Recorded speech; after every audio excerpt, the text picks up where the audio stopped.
want to welcome everyone, and today in this video we're going to Niagara on the Lake to the wine fields, and there they make ice wine.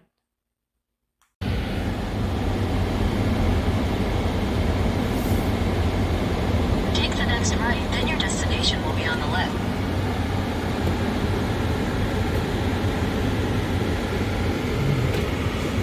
Next left bit, turn left. Climate.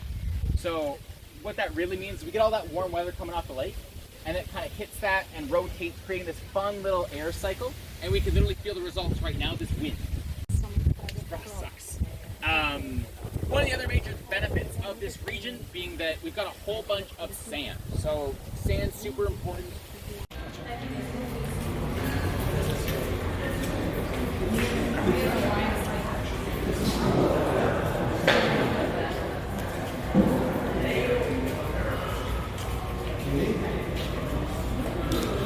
We actually had some helicopter landings this morning for the same kind of thing. Fun stuff to do around here.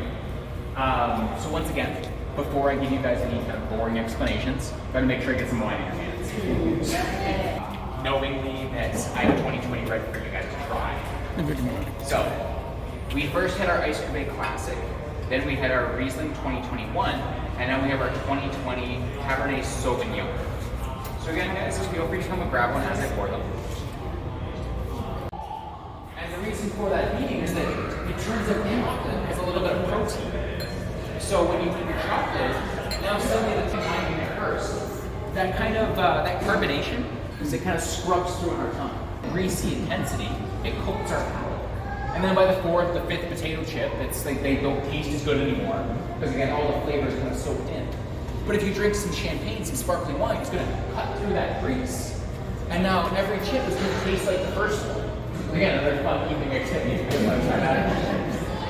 Anyway, sorry, I'm going to expect a nice little French word. These are most likely our French ones. And we've got some of our American stuff. The biggest difference being is that the American oak, larger pores. So what I mean by that is that kind of bigger spaces in the wood for the wine to sink in and pull out more of that oaky flavor. So for American oak, we tend to use those for those more robust, very full, very bold reds. For French oak, a little more expensive barrels.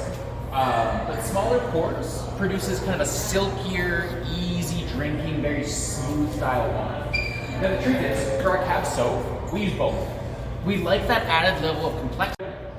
Now the truth is, this is a very young red. This is 2020, only a couple years. I did that on purpose. Yes, it's great to have 2020s, but I wanted to make sure everybody could find that tannin. As a wine ages, the tannin will soften.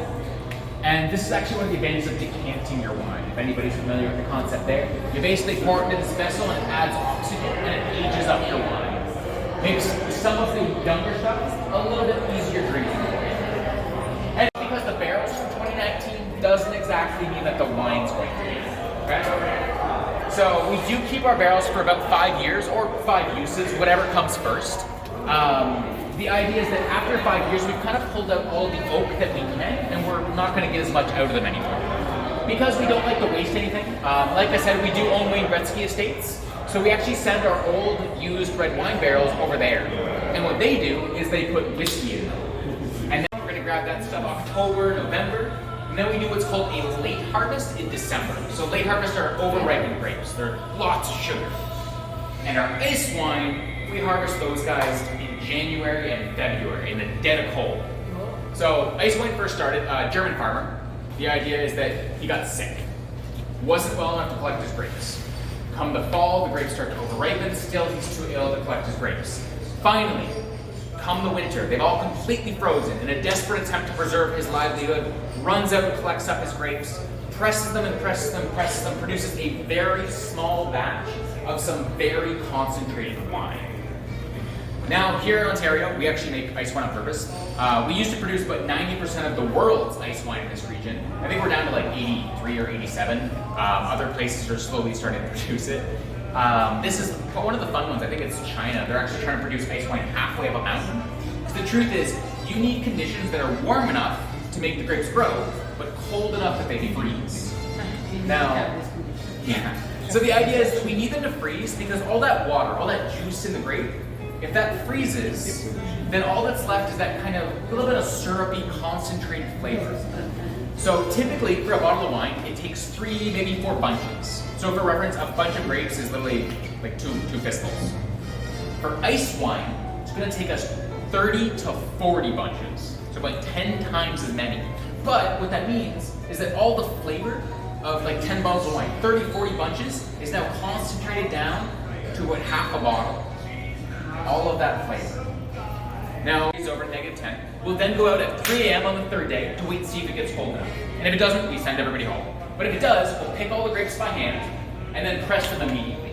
Now we need to do this in the middle of the night because if we do it during the day, the grapes will actually start to thaw.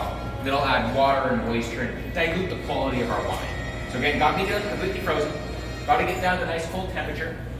Now the wine we're actually going to try today is our Vidal Blanc. It's actually the same ice wine that we had just a little bit of in that first bubbling. Okay? So I want you guys to look for a little bit of that honey notes, a little bit of that marmalade flavor. But to get the real experience of what it's like to be out there drinking that fun wine, we're going to head to this room behind me. Does anybody have any guesses what the temperature is in there? I all this myself, guys, if you're curious. Wow. Oh, one thing I should have mentioned outside, and we have to mention all the time, please do not lick the ice. They don't.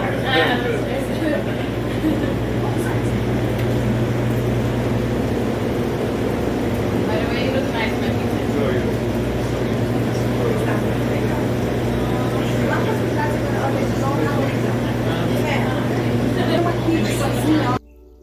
My husband and I have never done a wine tour before. This is the first time, and we certainly enjoyed every minute of it.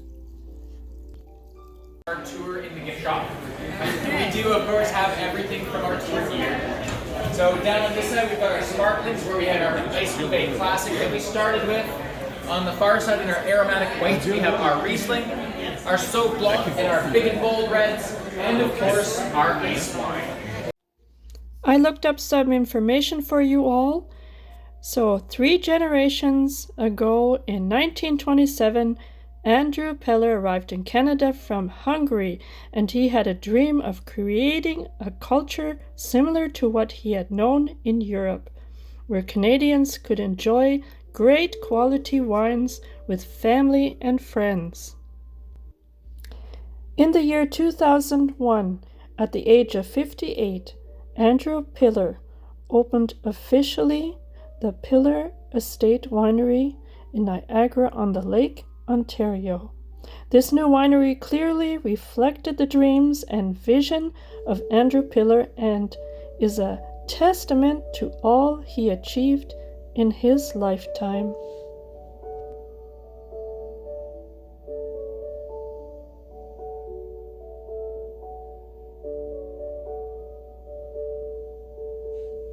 I would like to take this opportunity to thank our tour guide for giving us great insight of the winery.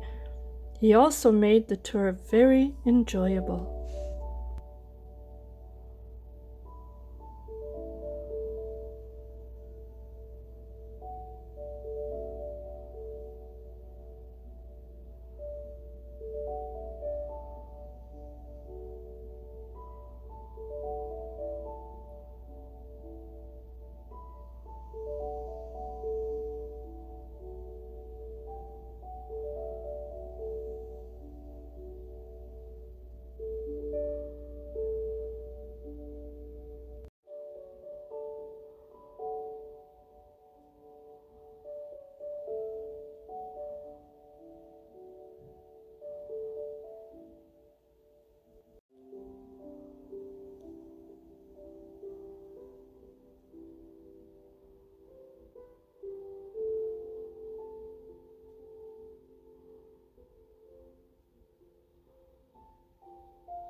So we really enjoyed the tour and we learned a lot. And so I'd like to thank you for watching, and please subscribe, hit the subscribe button, and we'll see you again in the next video.